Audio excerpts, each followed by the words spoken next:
এই তোর কইছি না শ্যাম্পুটা সড়ক সড়ক নিয়ে মাখতে, ডাইলিয়ান ঘষে একেবারে। অভিনেতা মুশফিক ফারহান খুব অল্প সময়ের মধ্যেই অভিনয় দিয়ে দর্শক হৃদয় জায়গা করে নিয়েছেন। এই অভিনেতা দিনে দিনে নিজেকে বদলেছেন, নিজেকে তৈরি করেছেন নিজের প্রতিদ্বন্দ্বী হিসাবে। সব ধরনের চরিত্রেই নিজেকে ফুটিয়ে তোলার চেষ্টা করেছেন। তাই তো ফারহানের ক্যারিয়ারে একের পর এক সফলতা। এবার তার সাফল্যের ঝুলিতে যুক্ত হয়েছে নতুন রেকর্ড। অভিনয় জীবনে এ পর্যন্ত ফারহান অভিনীত ১০৪টি নাটকের গড় ভিউ ১ কোটির উপরে, যা প্রমাণ করেছে তার অভিনয়ে কতটা মুগ্ধ দর্শকরা।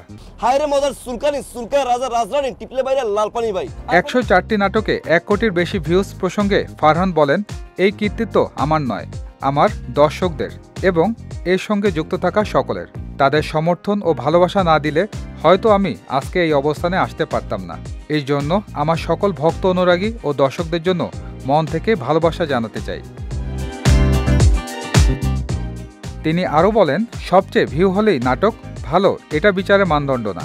ক্যারিয়ারের শুরু থেকেই চেষ্টা করে আসছি দর্শকদেরকে ভালো কাজ উপহার দেওয়ার। ফারহান অভিনীত ওয়েডিং ক্র্যাশ, নিউলি ম্যারিড, ভুলো না আমায়, পারবো না ভুলতে তোকে সহ অসংখ্য নাটক জনপ্রিয়তার শীর্ষে রয়েছে।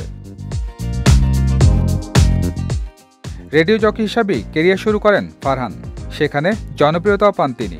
আকর্ষণীয় কণ্ঠ আর চমৎকার উপস্থাপনায় মুগ্ধ করেন শ্রোতাদের। পরবর্তীতে অভিনয়ে নাম লেখান, সেখানেও নিজেকে মেলে ধরতে সক্ষম হয়েছেন এই অভিনেতা। সজল খান, বিজয় টিভি, ঢাকা।